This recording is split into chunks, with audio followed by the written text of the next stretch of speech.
Hey there, it's Teresa here with today's conversation, connecting what oftentimes seem like two opposing worlds, money and God, and then, of course, you.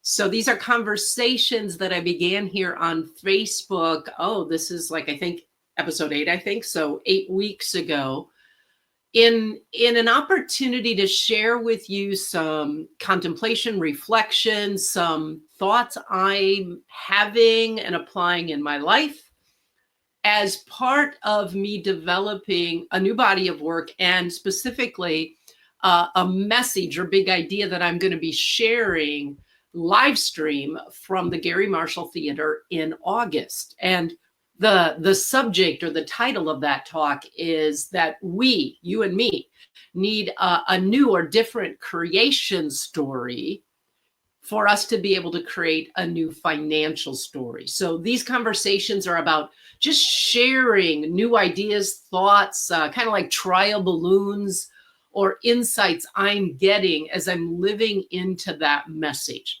So, of course, once you hop on, please do say hi and let me know who's here. One, because then I'll know that technology is working well and it's just more fun to have a conversation when I know who I'm conversing with. So I see we've got one viewer on. If you could just type in hi. Last week, I had promised we were going to try a new platform that might be a little faster on the responsiveness of comments. We're going to do that next week. I just didn't quite get that pulled together. Hey, Shayna, good morning. So glad you're here. Last week, we started a conversation. Hey, Janelle, that of it's not my money or it's not your money, that we have this idea that it's my money and your money. And that separation goes back to the second creation story in the Bible, in the book of Genesis, and ultimately back to the story of Adam and Eve eating the fruit of the tree they weren't supposed to eat of. And I invited you all last week to just drop the word my in front of money, or the you, and just start to think of it as money without any of that possessive or separation energy that comes when we claim it as mine, which also brings up got to protect it, got to defend it, got to hold on to it. Good morning, Kat. Glad you could make it. It's like that my brings up an energy of separation and scarcity. So I'm curious, for those of you who caught last week's, live, if you actually remembered that and just began thinking of it as neutral money versus my money or his money or her money. Curious. And if you noticed any shift in how you thought about or interacted or related with money. If you were on and you listened to that last week and you did do anything with that, please do type in your comments as far as what you experienced, and I'll take a look at those a little bit later. Today, I'm going to continue with part 2. And earlier this morning, so much was starting to come through so many threads. There may be a part 3 for next week. Let's just see where it goes. When I was in the corporate world, which now feels like a lifetime ago, just out of college, I was hired by a company called NWNL, moved to Chicago. I was one of their sales people in their regional office. And the way the sales worked is we oftentimes had brokers or agents that we would work with who represented the companies who were looking for employee benefit programs. That's what basically I sold. And one such broker that I worked with, his name was Joe.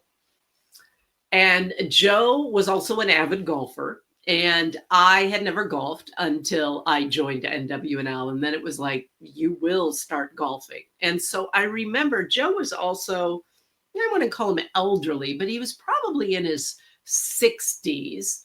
And he had just recently bought a brand new BMW. I mean, the luxury, the top of the line BMW. And I remember that we were going to go on a golf outing with one of his clients, kind of like schmoozing, whining and dining to get the business. And I was supposed to meet him at his office, and then he would drive us to the golf course. So I arrived at his office, parked I think at that point in time, I was still driving my 1985 Plymouth Horizon, with the hatchback, the square boxy kind of Reliant K car type of thing. And I got to Joe's office, and he was busy with something on some phone, and we were running late. I remember this was in Chicago. So he saw me, put whoever he was talking to on the phone on hold for a moment, handed me his car keys, told me where he was parked, several blocks and busy streets away, told me to go get his car and drive it back to the office, and then we'd leave for the golf course. So I'm taking these keys to this brand new, top of the line BMW. And I'm going to the parking garage, and I'm getting in it. It's all leather, burled walnut, still smells like a new car. You know that new car smell? And to say that I'm shaking just a little bit would be an understatement. But I put the key in the ignition and I start it, and then I have to back out of the parking garage. And I'm not kidding. I'm like, I am looking in every possible direction. I am on alert as I very slowly back his car out. I drive down the ramp in the parking garage. I get out on the street. I need to make a right-hand turn. I am so looking to make sure it's clear. I'm driving so slowly. I get to the stop sign. I have to make a right again. I got to go around the block. I was driving that car so carefully. Very differently than, I was a good driver. I never had any accidents. I'm a good driver. But when I was driving that brand new luxury top of the line BMW, like I took my good driving to a whole new level compared to when I'm driving around in my Plymouth Horizon. How many of you think you might be doing the same thing? Yeah. For many reasons, because it was his car. It was really valuable.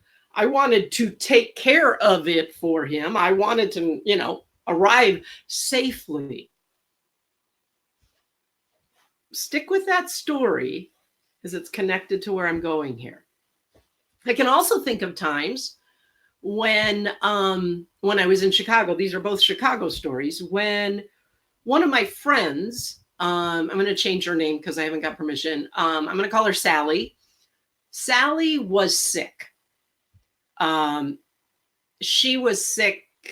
Not flu stomach sick, but really bad cold bronchitis sick. And so she had not been able to work for several days, had been cooped up at home, single woman, and worked for a nonprofit agency. So I share that with you so you have a sense of her income. It was slim, especially living in Chicago. And so I was always touching base with her. Is there anything I can do to help you while she was kind of cooped up at home? And she called one day and she says, I don't have anything left in the fridge. Could you go out and get me some groceries? So I came over to her house. She gave me $20. She told me, or I don't know if it was $20 or $30, but she told me a couple of things she wanted. And then she said, anything else that you see, because I really knew what she liked to eat. So I went to the grocery store with her money. And I was being very judicious with what I bought for her money. I wanted to make sure that I got her the most I could for her $20, $30 that she gave me. I wanted to make sure she got, I used her money wisely, basically. There was no like splurgy spending. I was being very conscious and using her money wisely. Okay. Now I'm clear. That may have been sounded like a contradictory thing because I called it her money, but trust with me, get with me. See, I think that what I'm starting to get is, I know it's true for me. I'm going to suspect it may be true for you, that we oftentimes will treat other people's possessions or money with more respect, more carefully, be a better steward of them than we sometimes will our own. And that's no surprise. I know for me, and I know for most of the people that I work with, that at some level goes back to an underlying belief or wound that like we're not worthy, we don't deserve, we're not important. And that can have us not care for ourselves and our own resources as well as we might for someone else. If you're with me, go ahead and say, yeah, I can relate to that. I think I've got some of that as well. I know there'll be a delay. I'll come back and check it in a little bit. Well, there's that separation again. That if it's his money and or her money in his car, and this is my money in my car, and they're separate, it makes room for us to treat them differently. It makes room for that wound to change the way we treat our resources and our money, and to respect others more. But if it's just money, you see, separation is all about the ego. I firmly believe that one way of interpreting the two creation stories of Genesis is that it's the story of like how human beings develop. Like we were created in oneness, knowing we were good, first story, and part of the second story. And then we start to think in terms of good, bad, right, wrong, eating the fruit of that tree of the knowledge of good and evil. And we start to see ourselves separate. That's the development of the ego. And then we're off, and the rest of the Old Testament could be interpreted as paralleling human development. And it's all about inviting us back to the oneness and the goodness and the abundance of the original creation story, the original narrative. I don't know about you, but money has always lived in the realm of ego. Good, bad, right, wrong, got to take care of it. It's mine, it's not mine. And what's been coming in for me, even after last week, is if we let go of the my and we just think of money, there's a collectiveness, there's a oneness that opens up. Last week I talked about like there's just oxygen. We don't call it, well, that's my oxygen and that's your oxygen, and Kat, that's your oxygen and this is my oxygen. It's just oxygen, and we all draw life from the one oxygen in this world. The same thing with the ocean. Imagine, I mean, the ocean is vast in abundance. Imagine us trying to make a claim on and take care of and make sure we got our piece of the ocean. Well, that's your ocean and this is my ocean. It doesn't work. There's just the ocean, and there's water in the ocean for all of us. Now, this is, tilting me because I'm the first to think like my, me with everyone. I've got a highly developed ego.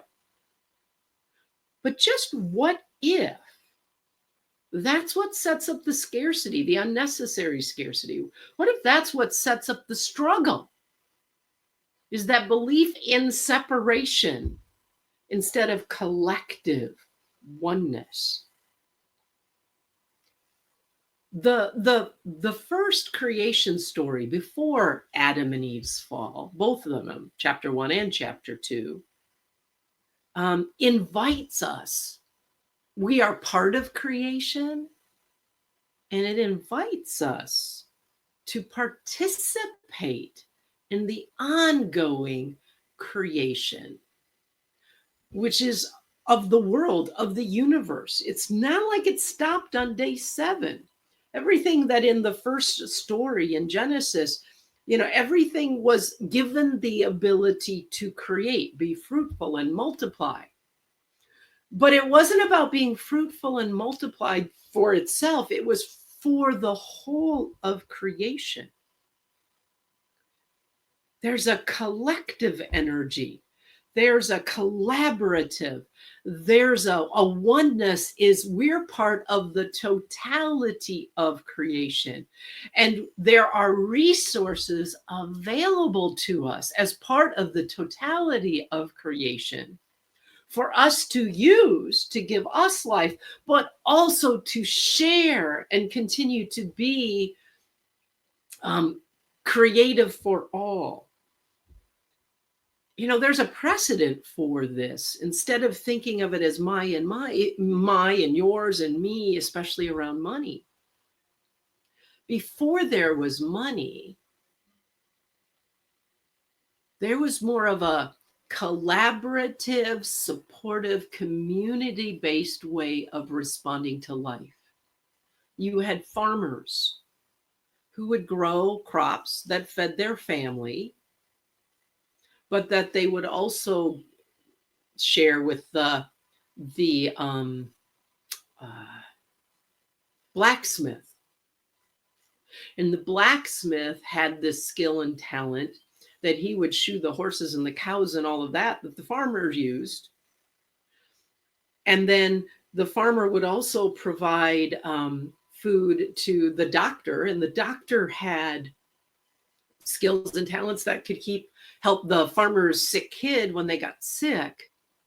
There was everyone was contributing their own gifts, their skills, their resources, their abundance that they created for themselves because it supported them, but it was also part of a greater whole. And that started to get lost historically when money came in. That doesn't make money bad. It's just what our ego does with money. If you think back to if you were raised in a Christian tradition, the stories of the early church after Jesus's death and resurrection talked about community, about we share our resources, we pool our resources. Some may have some gifts and some may have others, and some may make more money and some may make less, but it doesn't matter because it's ours and we share it all for the good of all. That tradition still continues in my faith tradition of Catholicism. When you look at religious communities of sisters and nuns and brothers who are religious priests, who I can think of a good friend of mine. I can think of Sister Jovita, who at my local parish, and Sister Anita. They're part of the CSA congregation, and they make money based on the skills they contribute in the world and in the community, but it's not their money. It's all part of the community's money, and the community uses it to support everyone. Now, let me take a breath. I'm going to listen. I see all sorts of comments coming in. I'm going to go back and look at them in a minute. Well, how do you do that in today's world? Well, it begins just by thinking of it. Instead of thinking of it as my money and I get to do with it for me what I want, you do. But going back to me and the BMW and shopping for my friend, how might your way of thinking about managing, making, spending, receiving, using money shift, expand if you started to think of yourself as being contributing to the collective?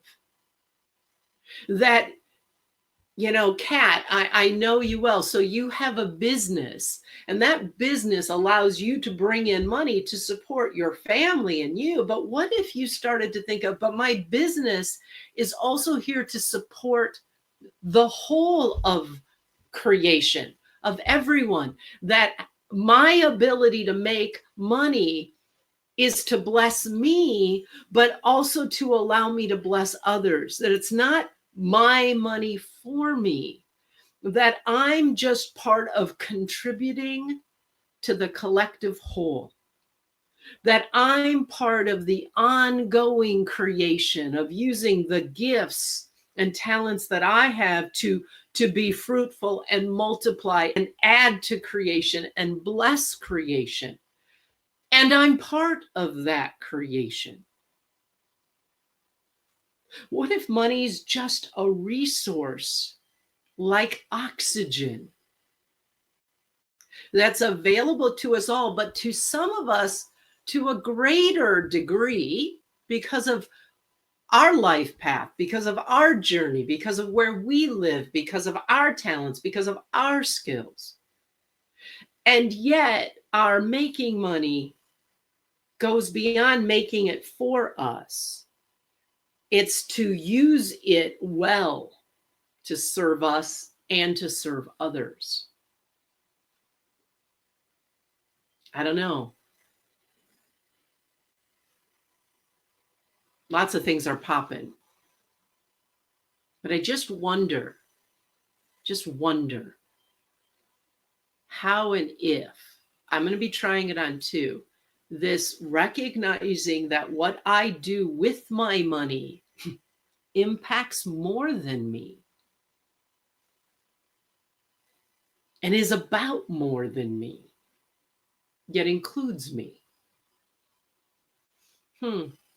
How will that affect my spending? How will that affect my commitment to do the work that I'm here to do and to step out and support my clients and bring in money, not just for me, but knowing that somehow I'm contributing to the greater whole, whether that's by giving some of my money or using my money more wisely and not being into debt and not being so afraid to receive from others who maybe have more resources than I do. Like I said, these conversations are not because I've got stuff figured out. They're just about me sharing what's coming up and what I'm sitting with to just kind of hear how it lands for you and what comes up for you. So it's not your money. It's not my money. It's money, collective. Can we use it and share it and contribute with it in ways that bless us and bless others? Can we open to receive from the collective and use it wisely because of our worth, our inherent goodness, going back to the creation story?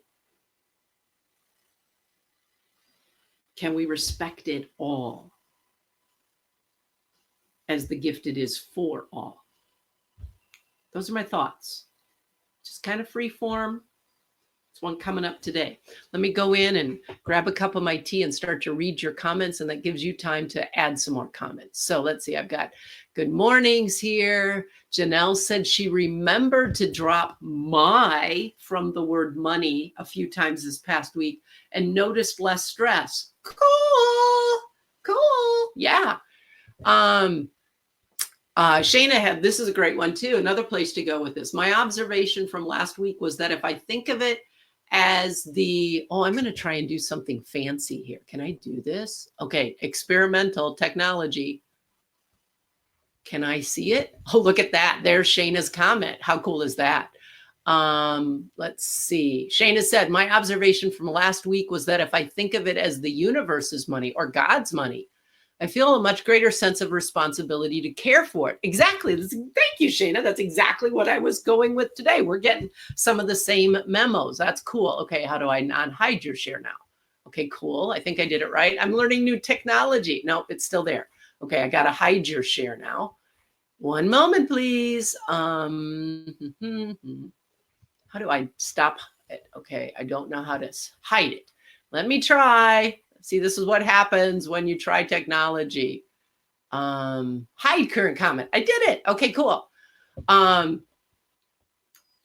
Aha, another great insight for Shayna. Thank you for letting me share this. It just occurred to me that if her personal inclination is to save money, but if I'm caring for God's money and God gives me instructions to spend some of it, I might be much more inclined to spend it than it was up to me. Cool. Because there you're breaking out of scarcity and you're letting the blessings, the monetary resources that you've received flow and contribute to the good of all, to the bigger picture. Yay, I love it. I love it. Shayna's going, yep. Susan's going, yep. Masha's, hi, Masha, glad you could join. Yep. Janelle, yep. Shayna's going, the droplet is mine. That droplet is yours. That doesn't make any sense. But isn't that ultimately the separation that we put between us and others, between us and money, between us and God? That's the creation story too, the second one. That sets up so much unnecessary scarcity. Cool. Susan said, I like that. All righty. So we're coming up at time. I always like to keep these to a half hour. So just this week, think of me driving Joe's top of the line, brand new luxury, big ass BMW sedan, oh so carefully, of using my friend Sally's money, oh so carefully. And think of that, what you do with your money, both in how you receive it and letting yourself receive it, and how you use it. You're part of a collective whole that's designed to give and support your life and add to the creation, add to the life force of all. Just be thinking about that and dropping the me focus from the ego, me, mine, and stand in the me as part of a bigger creation, a bigger plan that includes you, that values you, and that, going back to the first creation story, recognized you as good and blessed from the very beginning. And I'll be back next week with who knows what, just continuing to process these thoughts and share them with you. I so appreciate you for joining me in this conversation. And at any point in time, I'm always open to any comments, any insights, any questions you might have about making the connection between God, money, and you. Thanks for being here. Blessings on your week. Bye-bye.